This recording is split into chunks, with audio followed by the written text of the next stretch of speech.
Bien, estimados hermanos, de todos los continentes a donde llegamos por el poder del Espíritu Santo, con el poder de la palabra de nuestro Dios, que tiene poder para edificarnos, para que podamos ser herederos y coherederos con Cristo en nuestro reino celestial, el que Él ha ganado en la cruz y nos ha asignado a nosotros.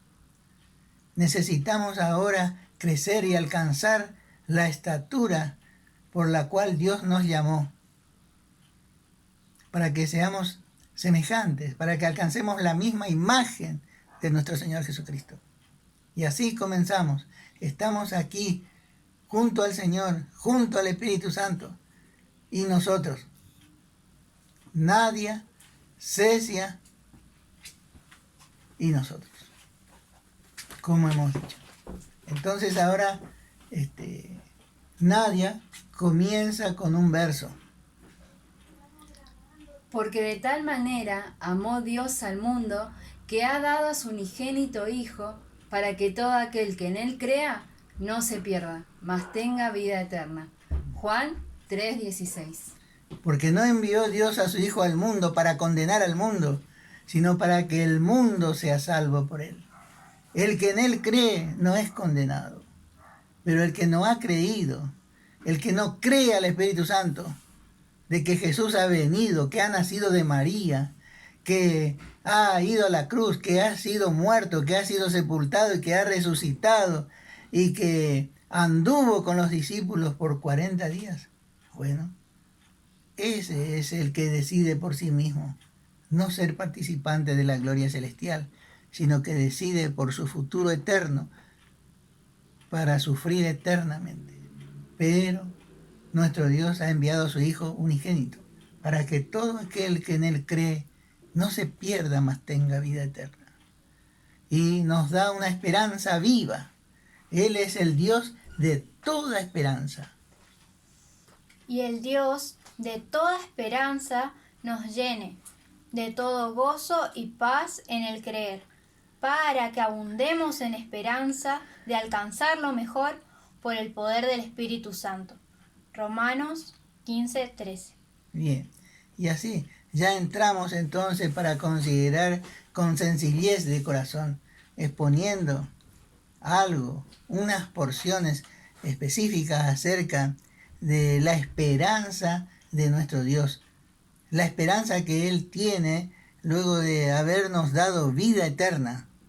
¿Sí? Él tiene una esperanza que es viva, da una esperanza viva. Por tanto, la esperanza de nuestro Dios respecto de nosotros de que alcancemos lo mejor es viva, no muere jamás. Él sabe que habrá una compañía que coronará al Señor de la gloria en el día de su desposorio. Estamos aquí preparándonos. Si leemos la epístola del apóstol Pedro, en el capítulo 1 y el verso 3 de su primera epístola, él dice: bendito sea el Dios y Padre de nuestro Señor Jesucristo, quien según su gran misericordia, nos ha hecho nacer de nuevo para una esperanza viva. Esta es la esperanza de Dios, una esperanza viva que tiene respecto de nosotros. Y su esperanza no muere, se cumplirá. Él nos llamó para que fuésemos hechos conformes a la imagen de su Hijo Jesucristo, para que el Señor Jesucristo sea el primogénito entre muchos hermanos. Juntamente con Él nos llamó. Nuestro Padre Celestial, que nos amó, que nos ama con un eterno amor, que nos ve como la niña de sus ojos, a cada paso nos dio consuelo eterno. Eterno consuelo Él nos ha dado y buena esperanza por gracia. Imagínense, la gracia de Dios descendió hasta lo más profundo para que nosotros seamos levantados por ese mismo poder que levantó a Jesús de los muertos y le presentó vivo delante de nuestro Padre Celestial en su mismo trono, ese poder también nos levantará. Y esperemos que estemos listos, preparados conforme a la imagen, a la estatura espiritual de su Hijo Jesucristo. Este es el consuelo que Él nos ha dado. Y nosotros cada vez que crecemos consolamos su corazón. Este es un consuelo eterno y es una buena esperanza que alcanzamos por gracia. Retengamos, por tanto, firmes hasta el fin nuestra confianza y la gloria de nuestra esperanza, la cual tenemos como ancla, como una firme ancla del alma, una esperanza segura y firme que penetra hasta la presencia de Dios, hasta detrás del velo que había entre el lugar santo y el lugar santísimo. En su primera epístola, también en el capítulo 1, en el verso 13, el apóstol Pedro nos dice: por tanto, sobre la base de esta esperanza viva que Dios nos ha dado, por su grande misericordia, por su gracia, por su gran amor para con nosotros, ceñid vuestro entendimiento para la acción. Sean sobrios en espíritu. Pongan vuestra esperanza completamente en la gracia de Dios, que se nos traerá en la revelación de Jesucristo. Santifiquemos a Cristo como Señor en nuestros corazones, estando siempre preparados para presentar defensa ante todo aquel que se opone o nos demande razón de esta esperanza viva de Dios para con nosotros, que está en nosotros. Él nos dio esa esperanza y esa esperanza viva está en nosotros. No muere nuestra esperanza de alcanzar lo mejor, de poder glorificar, de poder coronar al Señor de la gloria en el día de su desposorio. Estemos preparados para dar defensa, para poder contestar con abundancia de palabras, abriendo las Escrituras, para testificar de esta verdad. Santifiquemos a Cristo, vivamos en el poder de la vida nueva, como el Señor, en nuestros corazones. Estemos siempre preparados. Hagámoslo siempre a todas nuestras defensas por causa de la verdad con mansedumbre y reverencia. Así que no olvidemos, la esperanza que Dios tiene y da es viva, jamás muere. El salmista en el Salmo 119 y el verso 16, teniendo luz de lo mejor que Dios le ofrecía a ellos, en el año 1000 antes de Cristo, cuando la iglesia todavía no existía, el salmista dijo: sosténme conforme a tu promesa, para que viva y no dejes que me avergüence de mi esperanza. Así también el Espíritu Santo a nosotros hoy nos anima diciéndonos que no nos avergüencemos, de esta nuestra esperanza de alcanzar lo mejor, porque parte de una promesa de Dios. Él nos ha dado una esperanza viva. Jamás muere la esperanza de Dios. Y en nosotros jamás morirá. Será una realidad cuando estemos en nuestro glorioso y eterno trono celestial, por el cual caminamos ahora. Tal vez en la parte más empinada del monte.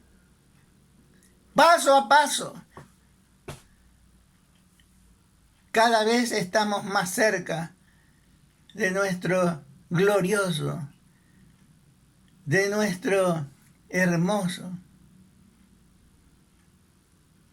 trono celestial, de nuestro deslumbrante trono celestial.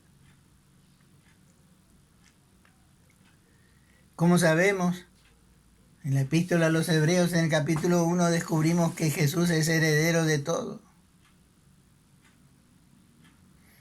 Y el Señor es quien nos habla la palabra de gracia. Por tanto, si queremos tener alguna revelación de la gracia, necesitamos tener comunión con el Señor. Tenemos que andar con Él, guiados por el Espíritu Santo. Él es la imagen misma del Dios invisible. Él es la imagen. Sí. Es la impresión misma del Dios invisible. Dios revela sus misterios por el Espíritu Santo. En Cristo habita corporalmente la plenitud de la deidad. Y nosotros somos parte del cuerpo de Cristo. Así que en Cristo y en los que somos de la iglesia habita corporalmente la plenitud del amor de Dios. Porque en Él, en Cristo, son todas las cosas. Y nosotros somos sus herederos. Todo es nuestro. Todo es de nuestro Señor. Y todo lo del Señor es nuestro. El Espíritu Santo nos revelará, según leemos en 1 Corintios 2 y el verso 10. Nosotros aprendemos de Cristo, aprendamos de Cristo. Sí. Cómo su Padre le enseñaba y el Espíritu Santo le guiaba. Así hoy nosotros necesitamos oír al Señor Jesucristo. Ser enseñados por Él conforme a la voluntad de la gracia, para permanecer firmemente arraigados y edificados en Él, confirmados en la fe, confirmados en la sana doctrina, tal como somos instruidos por nuestros hermanos mayores. Así que contentos, rebosantes de gratitud, testifiquemos de nuestra esperanza a todos y hagámoslo con denuedo, con certeza, con firmeza, con coraje. ¿Qué? Rebosantes de alegría, rebosantes de gratitud, testifiquemos a todos en nuestra esperanza y hagámoslo con denuedo, con certeza de Dios, con firmeza, con corazón agradecido. Porque esa es la esencia de la profecía. La esencia de la profecía es dar un claro testimonio de Jesús. Sigamos a la meta, puesto los ojos en Jesús. El Señor pidió que vayamos aún hasta los confines de la tierra. ¡Vamos, misioneros! Animémonos, salgamos en paz y volvamos con alegría. Salgamos con alegría y volvamos en paz de cada uno de nuestros viajes. Porque el Señor pidió, Él encomienda la tarea y los de la congregación nos encaminan para que vayamos aún hasta los confines de la tierra.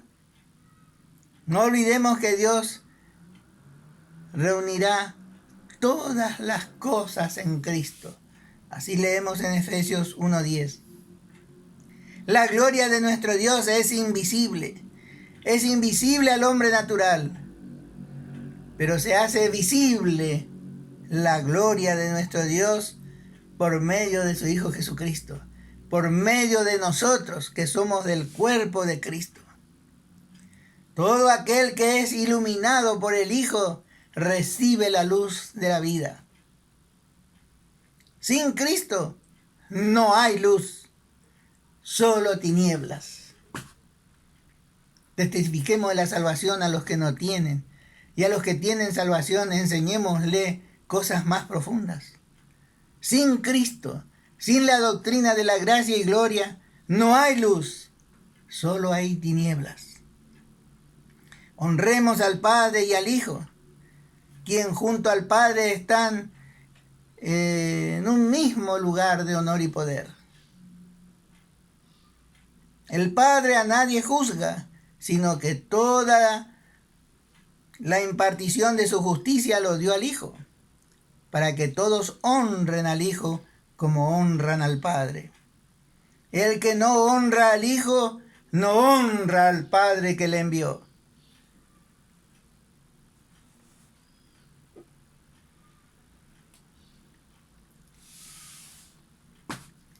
A veces leemos acerca del Señor y le vemos de pie ejercitando su poder, como en Hechos 7:56, paseándose en medio de los 7 candeleros, supervisando las iglesias, como en Apocalipsis 1. A veces le vemos al Señor como el gran pastor de las ovejas, según leemos en Hebreos 13:20. Le vemos sentado, simbolizando que ya terminó la obra. Él dijo, consumado es. Le vemos sentado en posesión de su poder, ejerciendo su autoridad suprema. Está a la diestra de Dios. Y eso es solo una figura del lugar de honor y de poder que Dios le dio.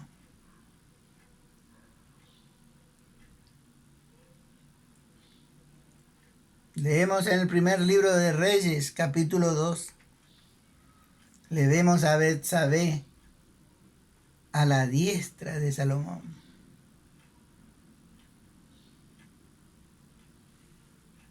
En el Salmo 45:9 le vemos a la esposa de Jesucristo, según les testificó a los judíos que él se sentaría a la diestra de Dios, y escribió Lucas en el capítulo 22 y el verso 69. Honremos al Padre y al Hijo, quien junto al Padre están en un mismo lugar de honor y de poder. ¡Qué impresionante, hermanos! ¡Qué glorioso! ¡Qué maravilloso! ¡Qué profundo! ¡Qué profundo gozo será para la compañía esposa estar en el trono junto al Padre y al Hijo, en el mismo lugar de honor y de poder, a la diestra de nuestro Señor, a la diestra de la majestad del Padre, en el trono de Jesús. Y así, estando a la diestra del Padre, podrá juzgar, porque los que están allí porque tienen esa capacidad. Imagínense a los de la compañía esposa, según leemos Romanos 2:16, Apocalipsis 19, capítulo 19, versos 14 y 19. La esposa del Cordero será otra persona en el trono. Leemos en el Salmo 45 y el verso 17. Vemos también en Apocalipsis 3, verso 12. Salmo 45, verso 17 y Apocalipsis 3, verso 12. En 1 Corintios 2, 14 y 15 leemos que el hombre natural no percibe las cosas que son del Espíritu de Dios. Es un misterio escondido por siglos y edades. Para el hombre natural estas cosas, estos misterios, son para él locura y no las puede entender, porque se han de discernir espiritualmente. En cambio, el que crece espiritualmente, el espiritual, juzga. ¿Qué quiere decir? Que evalúa, que discierne todas las cosas respecto de la justicia de Dios. Pero él no es juzgado de nadie. Nadie puede evaluar. Nadie puede comprenderle, nadie puede discernirle. Porque él vive por la fe, sentado en los lugares celestiales. Qué gloriosa esperanza es la de nuestro Padre Celestial. Él nos ha dado, ha puesto en nuestros corazones su esperanza viva de que alcancemos lo mejor. Solo se alcanza por la fe, viviendo conforme a lo que hemos aprendido de la palabra, dejándonos guiar por el poder del Espíritu Santo. Vamos, compañeros, animémonos, vayamos a la meta unánimes, sintiendo una misma cosa, adorando y alabando al Señor como un solo hombre. Que el Señor les bendiga.